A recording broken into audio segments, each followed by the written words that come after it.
A wonderful good morning here in Europe, dear LinkedIners, and a wonderful good evening in Australia. I have today Yana Martins with me. What a pleasure. Yana, she will introduce herself within a minute right now. As you are pouring in, so this is my LinkedIn Live format where I'm connecting globally LinkedIn originals. And Yana, certainly for me, is one of these originals, and particularly because also she's a fan like me, like us, like our community with video and video content creation. Although it has some of its challenges, but we will take these challenges and make it easy for you to join our video tribe. Yana, thank you so much for joining my show from Australia. So it seems we are what, 8 hours apart right now, 10,000s or 20,000s miles apart, but it is like I'm sitting together with you in an office and chatting with you. Please introduce yourself for the few who don't know you yet.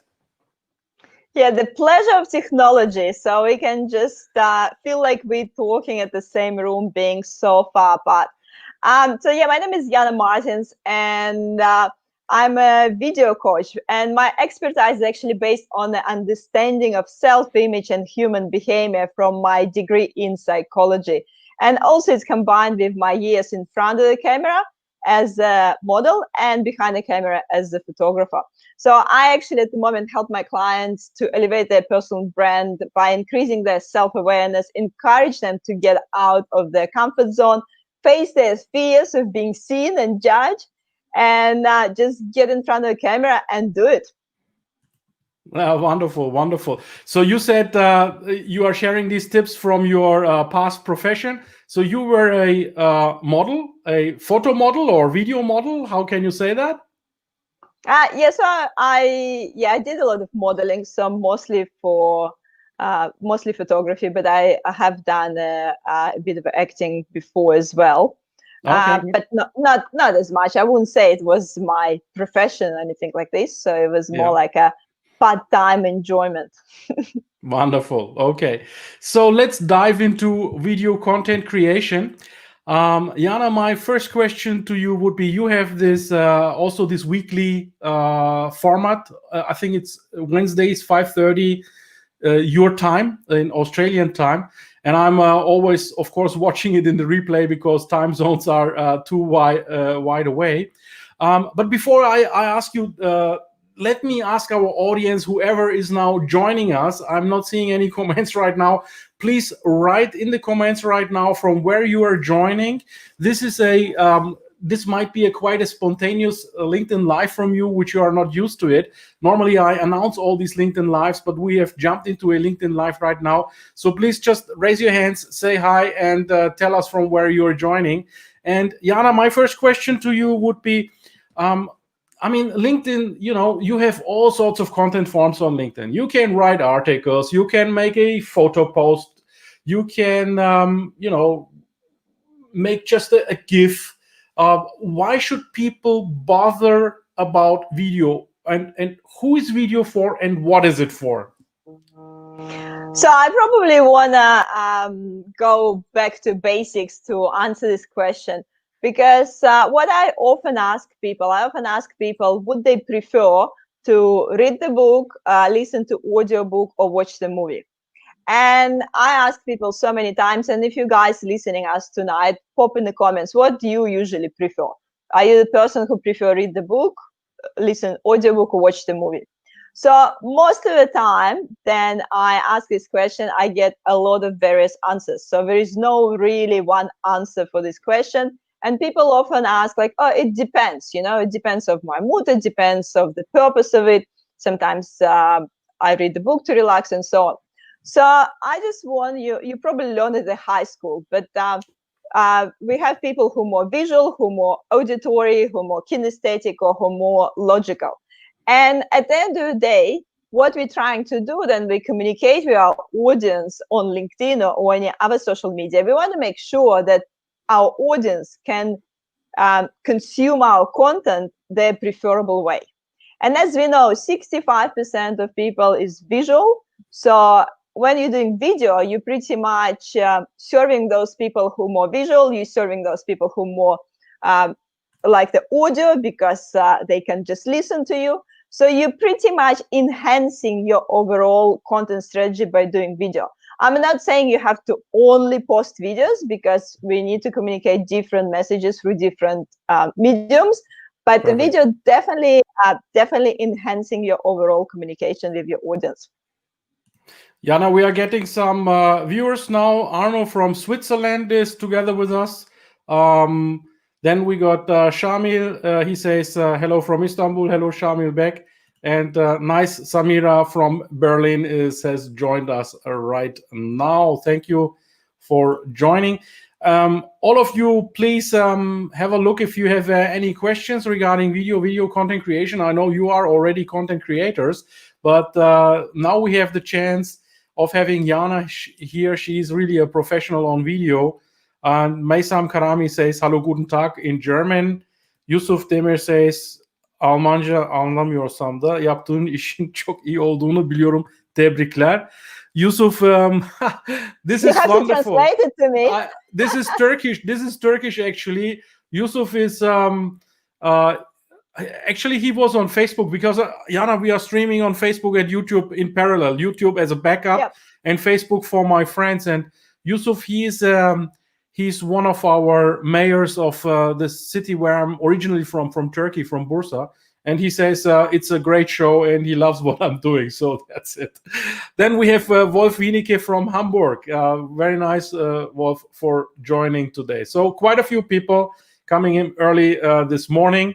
Yeah, my next question to you, Yana, is now we have seen and that is a bit of a concern to some of the content creators here in Europe. We have seen a little drop of native video, the reach of native video, and also LinkedIn Lives. LinkedIn Live has been, I've been fortunate being one of the first, say, 15 people that had LinkedIn Live in the German-speaking countries. But right now it's getting crowded, of course. We have about 50 LinkedIn Live content creators, which I'm really glad of, but it's getting more crowded, of course. So the reach is becoming lower.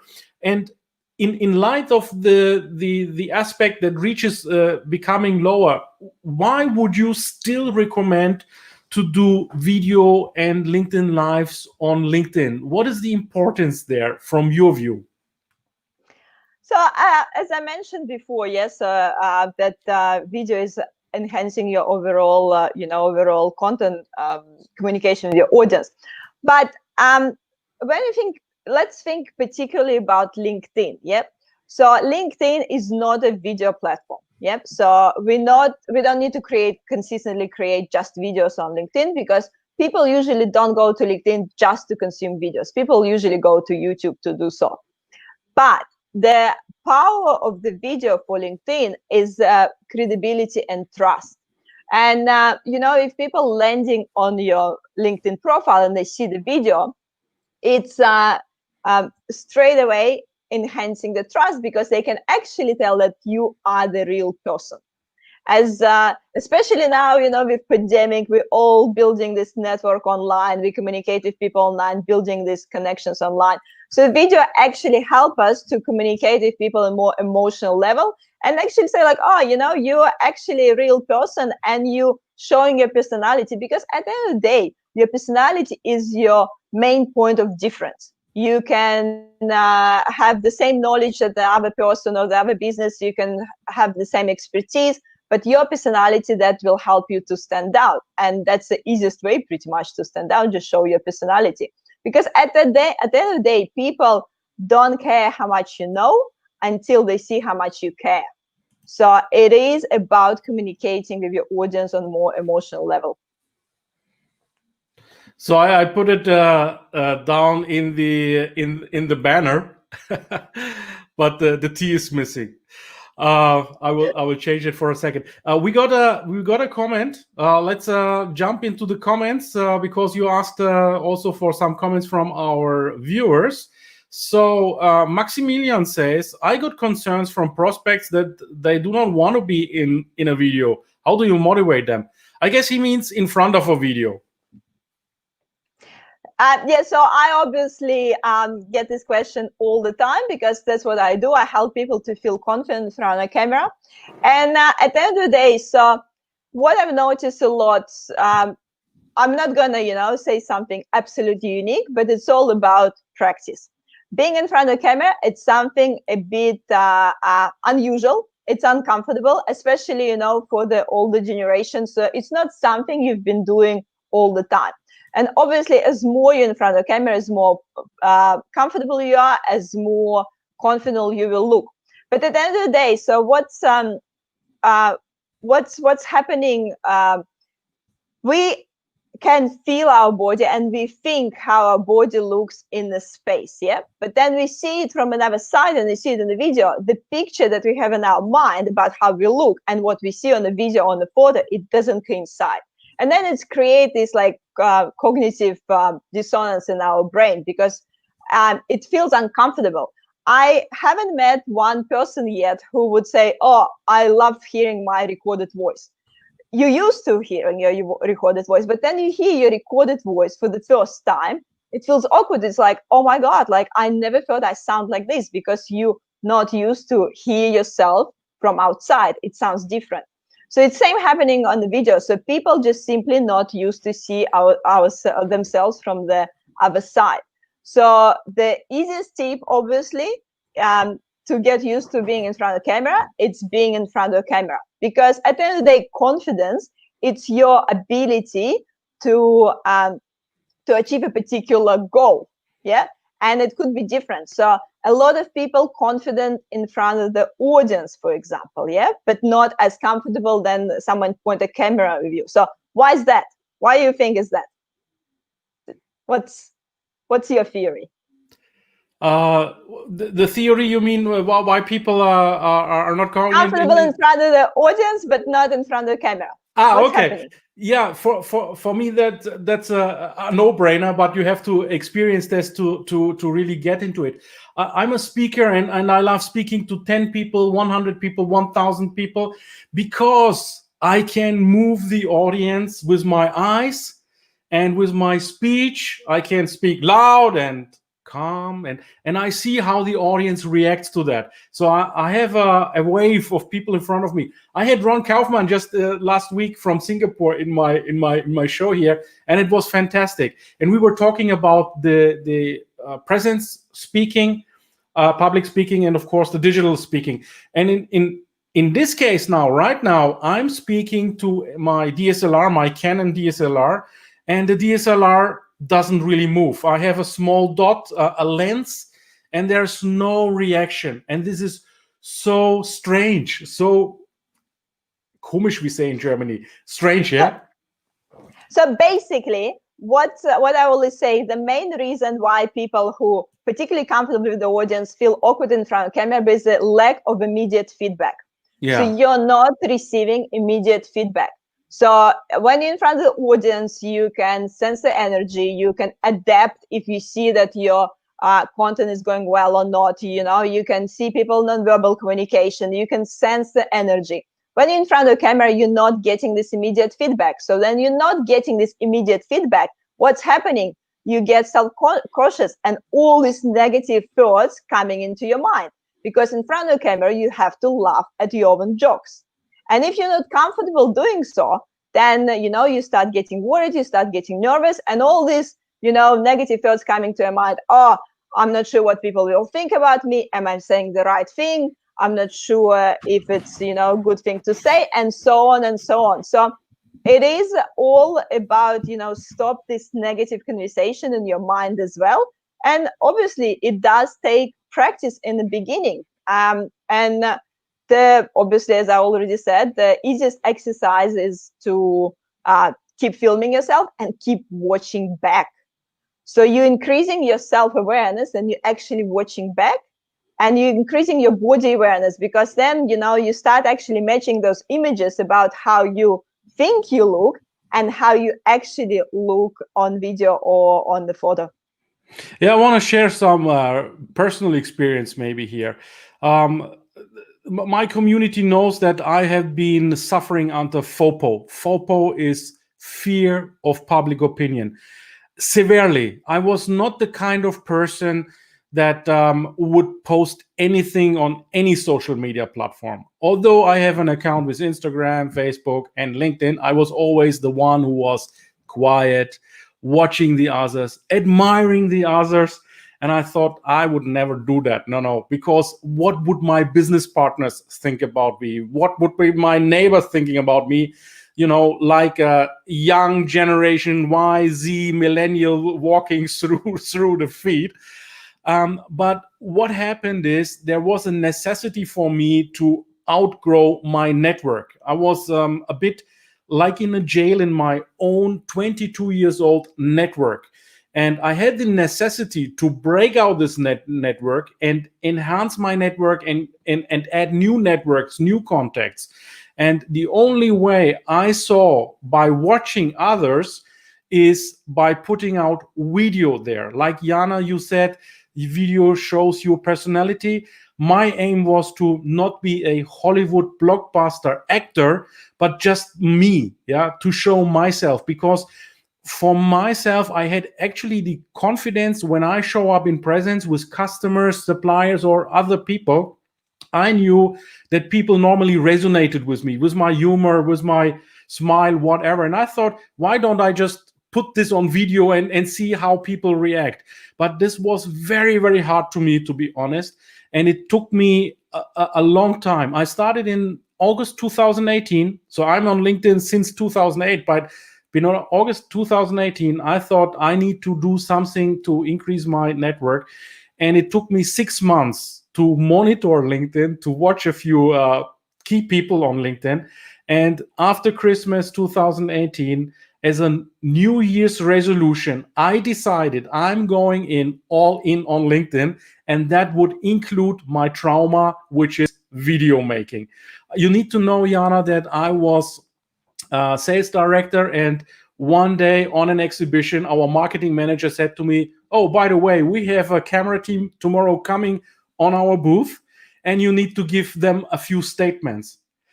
And the next day, this lady came with her microphone, the guy with his huge big camera. I'm surrounded with my bosses and all the managers, with my subordinates, with my team, and I was broken down at the camera because exactly what you are saying, I never practiced it before. So never go in front of a camera to a live stream before you haven't practiced it. You have to practice it first, yeah.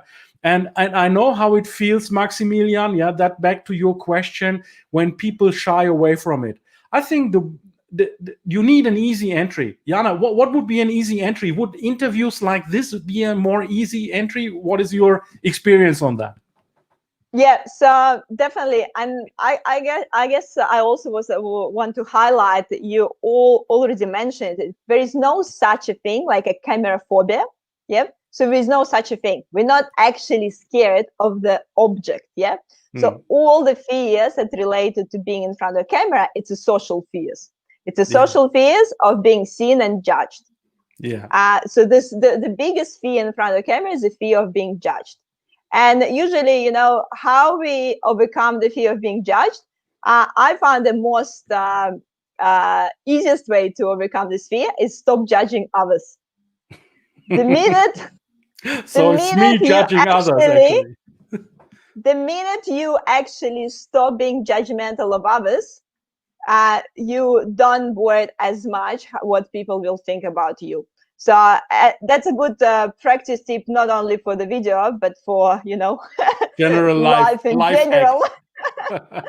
Because this is really the true. judgment that we all judge each other, so it's not like we can completely, get rid of it in our life. It's evolutional, and it's our survival process. We need to make this snap judgment about other people's personality based on their appearance and so on, because you need to just decide if it's a friend or it's enemy. It's as simple as it is. So we will always judge, but being aware about that you're judging and why you're judging it, it's already help you to stop some of your insecurities and some of your negative thinking as well.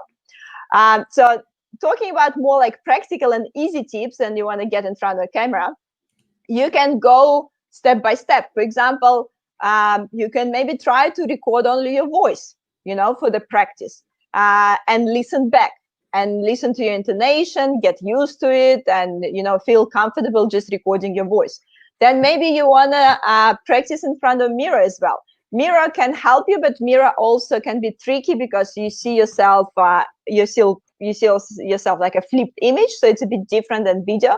But it's practicing in front of mirror definitely helps because you can really watch your nonverbal communication, your face expression, especially your hands movement, so you can actually get your awareness of your nonverbal communication will raise.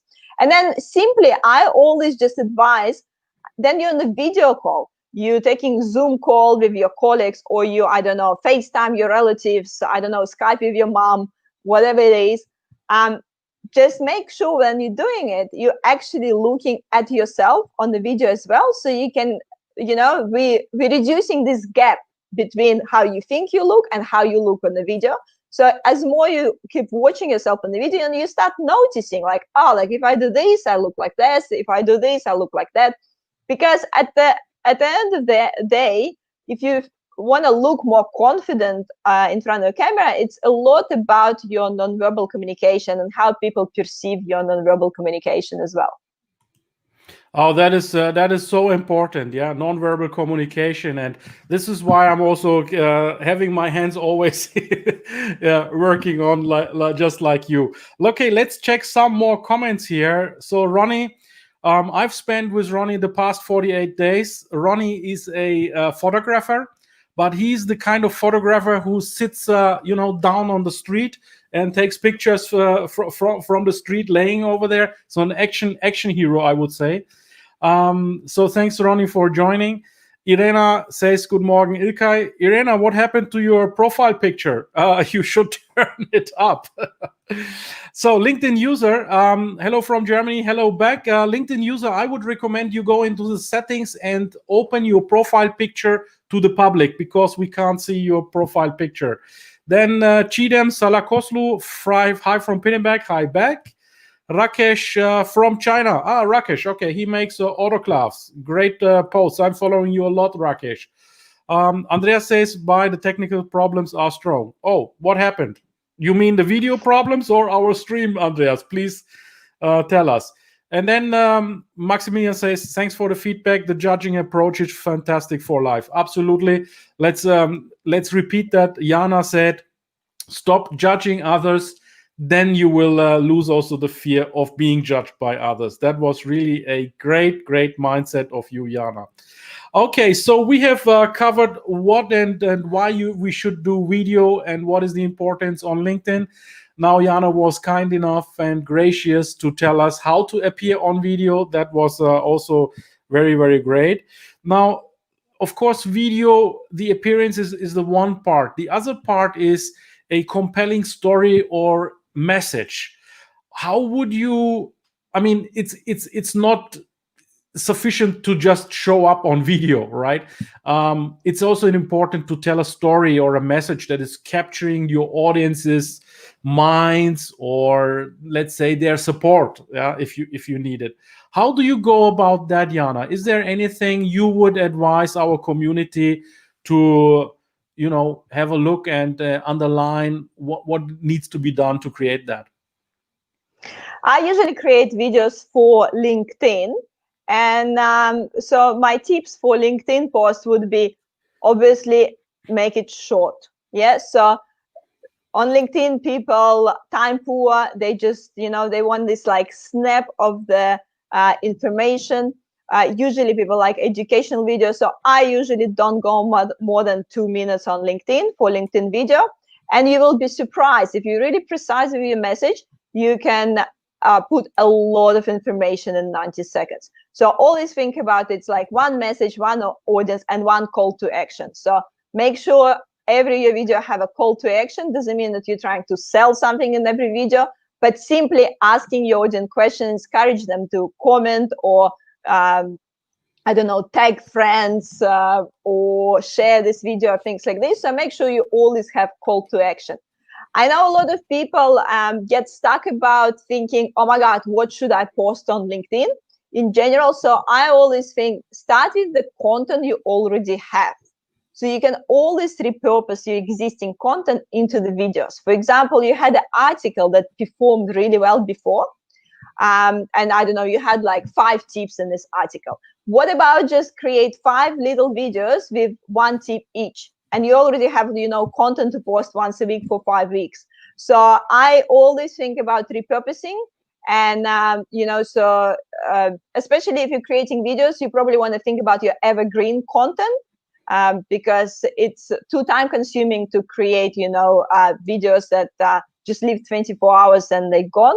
So it's always good to think evergreen content, your top tips, aha moments for your clients. I always encourage you to think like these aha moments, because then we've been doing something for so long, everything feels like common sense for us. Yeah.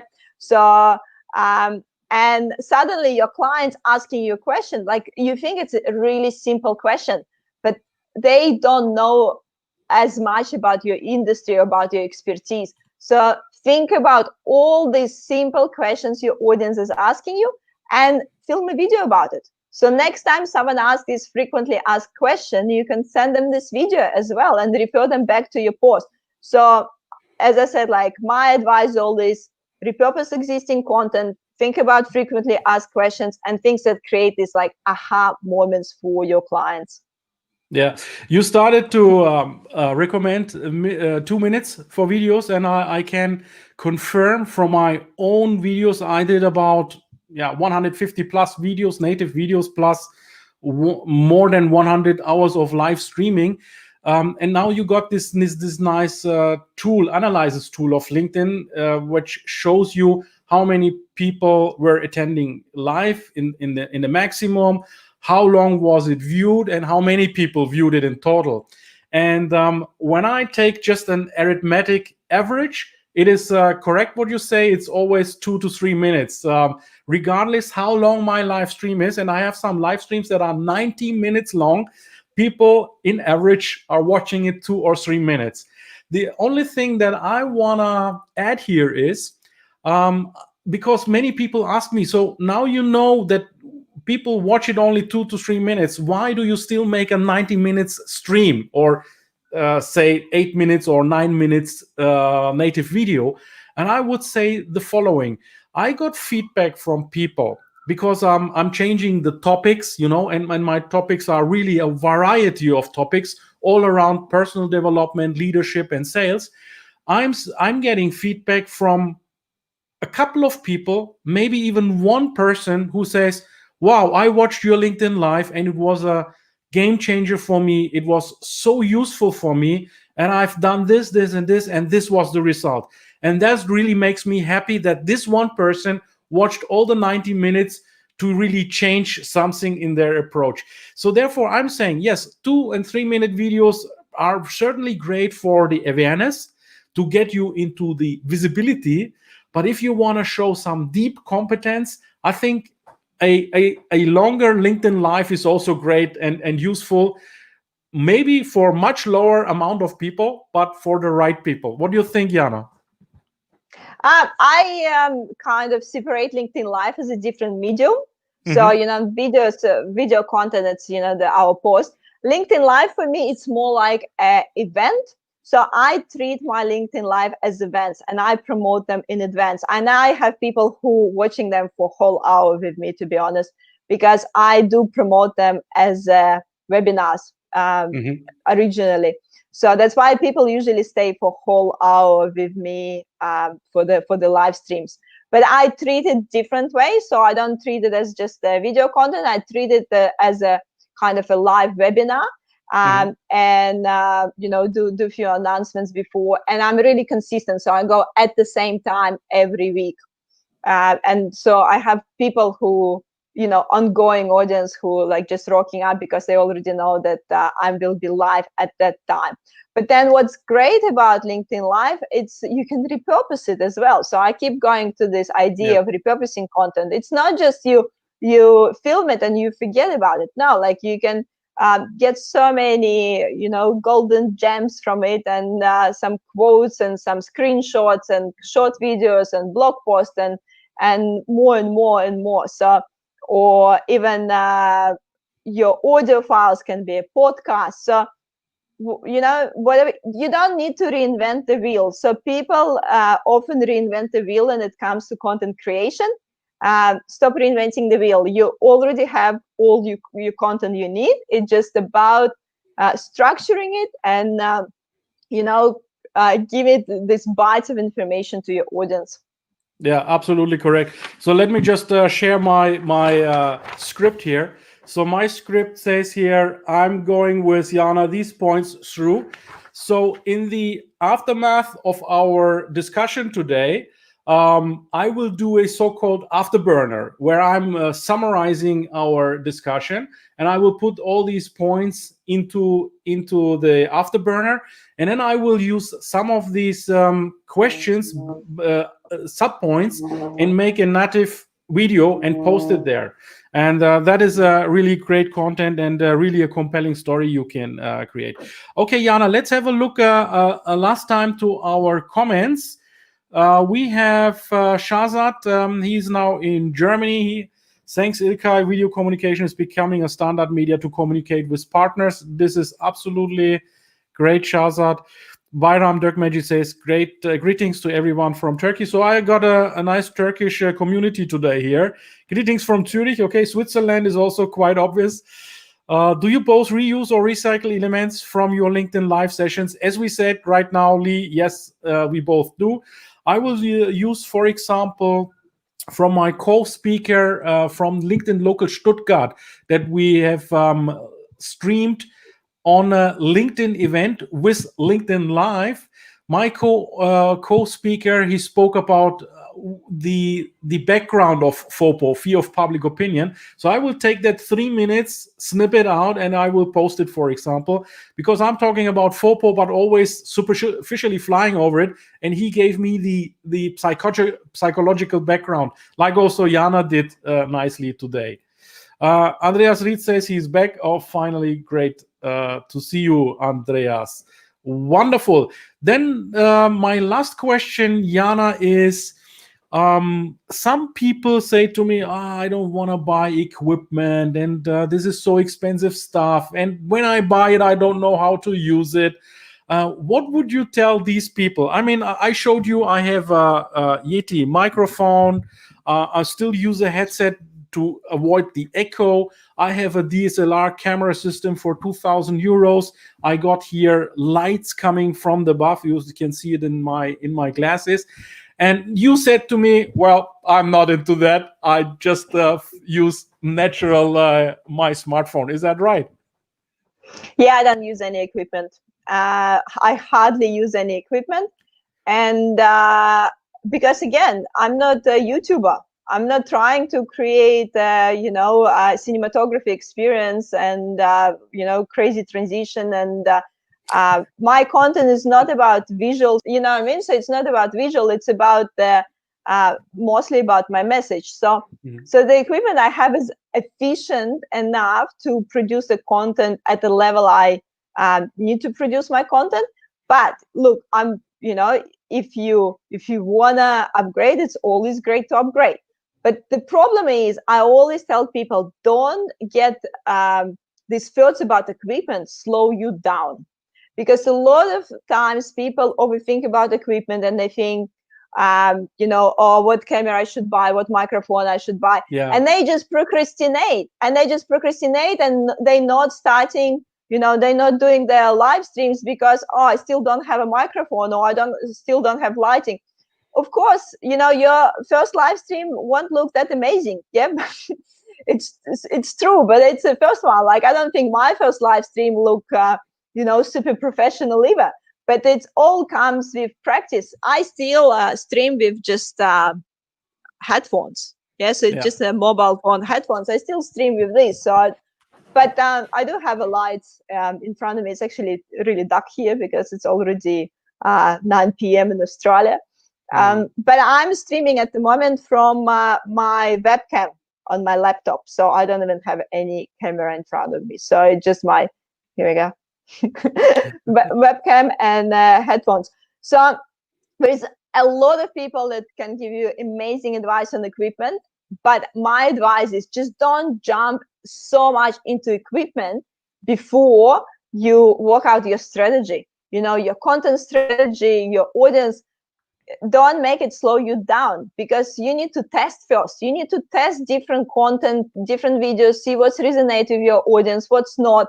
And then you already feel like you're confident, comfortable producing this content. Of course, upgrade. Of course, get a nice camera and nice colorful lights that you have on the background. Of course, do it, but don't make it a priority. That's what I mean. Just don't make it a priority for LinkedIn particularly. Absolutely. And if we compare, I'm not a friend of comparisons, but in this case, let's compare your picture with my picture, your tone with my tone. So I got equipment that is about, let's say in total, $2,500 or euros. And you got your webcam on your laptop, which you have anyway. So, and if we compare both, there is not much big difference, because this StreamYard is down sizing anyway to 720 p, that is HD. So my camera is capable of doing 4K, but the stream is not going to 4K anyway. Otherwise, you would not really see us, because the bandwidth would not allow such a high resolution. So and it's 99% of the time. Yeah. And it's filmed on the cloud. So with the live stream, the difference is actually filming on the cloud, not on your computer. So you don't even need to have a powerful computer to film, because it's all get recorded in the cloud. So you're then downloading it from the cloud. So whatever you send, it's about internet connection in this case, not about your pixels. But obviously you definitely have a better picture than me. But is it worth $2,000 when you're starting out? That's a question you should ask yourself. Yeah, exactly. For the live stream, it is not so necessary. I got the camera because I'm doing business vlogging. So I'm going to customers and taking, slow-mo videos of machines that are working very fast. So that's the reason why I got the camera. For a live stream, actually, having a live stream on this sort of camera, people warn you, because they say your camera may be getting older quite fast, because it is not made for live streams. So that's another point.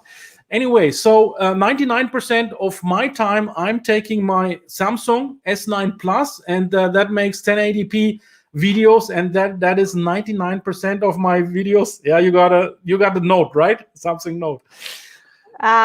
S10 Plus. S10. Oh, you got the S10. That S10 has the Plus. The bigger cameras. So and the best camera is always the camera you got with you, we say in Germany, and that is your smartphone. And the smartphone is capable of doing wonderful videos. You don't need all this fancy equipment. And this is the reason why I wanted to discuss with Yana one more time about the equipment. So we're coming to the end of our show. Let me see who is joining in. Andrea says live video is the new way to stay in touch with other people without losing the human touch. Absolutely correct. And what I love so much on these LinkedIn lives is the engagement in nearly real time. I mean, we are not in real time. There's a small delay of 10 to 20 seconds, but it is perfect to have you guys here in the show and talk with Yana. She is now in an 8-hour different time zone. You have to imagine this. I'm in a lockdown. She said her lockdown is released right now. She's happy about that. It's incredible to have this live possibility. Then Verena says hello from Cologne. By the way, Cologne has skipped the yearly carnival, Yana. Yesterday it should have started, so they are very, very sad about that. Christian, he's the admin of our DACH TV group, which I mentioned to you, our video group, and he says depends on the software. I'm not really sure to what that refers to, but I'm sure the software is always an important point. And big like a sandwich. Okay, wonderful. Good. Thank you guys for your really multiple and heavy engagement here on my LinkedIn Live. That really brings us into an up mood. Do you have this also, like a dopamine or adrenaline when you go live, Yana, or is it already a new normal for you? Nah, don't even hit cortisol anymore. Cortisol. Not even hit the cortisol. Far from adrenaline. Far from adrenaline. So, Yeah, Christian yeah. made it clear now the recording issue he meant. Yes, that's Yeah, right. yeah, That's yeah. that's right. Yes. Okay, cool. Also, I just want to, I guess, build up a little bit on Andrea's comment about that LinkedIn Live is great to build this, community online. I found it quite powerful as well. I facilitate live streams for people, for like small businesses, and they invite their like partners. And instead of doing like a closed webinar in Zoom like you used to do, we actually do the webinar live on LinkedIn or YouTube, whatever platform they're using, and having this, real conversation with their database. And it's also great experience, I guess, for the guest as well, because they're having more fun, it's more interactive, and you have a recording straight away. So I found it really powerful tool. So and then I just repurpose all the content for my clients, and we just run like one show per month, and then we have a content for whole month. So it's no brainer. Absolutely. You make your life much easier with that. Okay, wonderful. So we got 41 minutes, and I want to always restrict it to 45 minutes. I mean, to be honest, I could talk with you day and night, Yana, for sure. But of course, everyone has also other commitments to do. My final question always towards the end, Yana, is, what is your call to action? What is your CTA to our community? Think about Call to action. One call to action. Doing something is better than doing nothing. A wonderful one. Greatly said. Yes.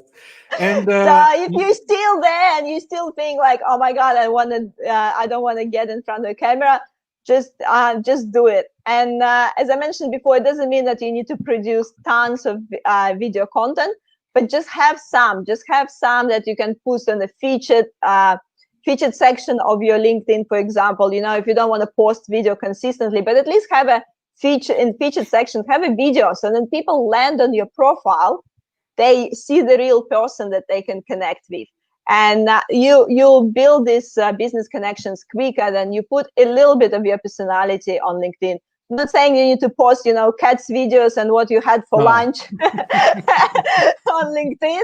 Don't do this, but have a bit of a humor, have a bit of a human touch, can take you much further with building this online relationship. Wonderful. Nice CTA. And my CTA, I will steal it now from you, Yana. If you want to overcome FOPO, fear of public opinion, stop judging others, because then you will also lose this FOPO. Very nicely said. Yana, thank you so much for being my guest so late at this time. We have to remember now you are running into 9:30 something. Yeah.